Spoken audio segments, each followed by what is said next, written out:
Arunachal CM Pema Khandu is second billionaire CM of India. Congratulations, sir, for corrupt public money. What are his businesses? Let's search what are the businesses of Arunachal's PM. So he is the Honorable CM of Arunachal Pradesh, Pema Khandu. If I am pronouncing the name right, apologies, but that is how we know it. And then he is the eldest son of the former Chief Minister, Dorji Khandu. They are from Tawang, very beautiful place. I have visited on bike and it is beautiful. It says nothing about their business. But then let's go to My Neta website, which tells a lot of things about businesses of politicians. So 6 years ago, he declared assets of 163 crores, no criminal case. Current movable asset is 25 lakhs in his hand, 32 lakhs, 50,000 in wife's hand, total 57 lakhs. And then there are FD. So this is a company listed in Shillong ROC. The address is Arunachal Pradesh only. Let's search it on Google Maps.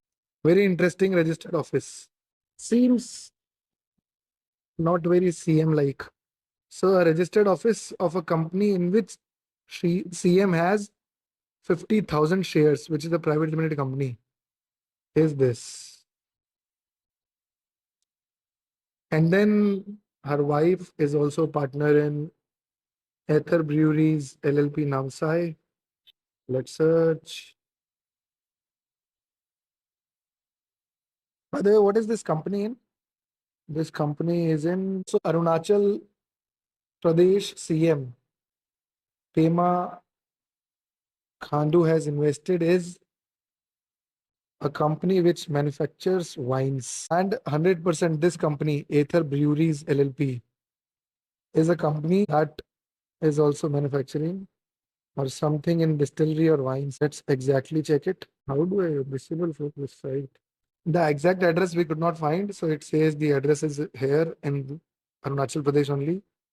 Seems like a very poshy area with good hotels and good sceneries. Yeah. So we need to see what is Aether Breweries doing. This is the same company that we were talking about. Aether Breweries. It's like liquid gold, a must try for any beer lover. Nice place, clean and safe. Beer factory tied up with United Breweries with Vijay Mallya. Interesting.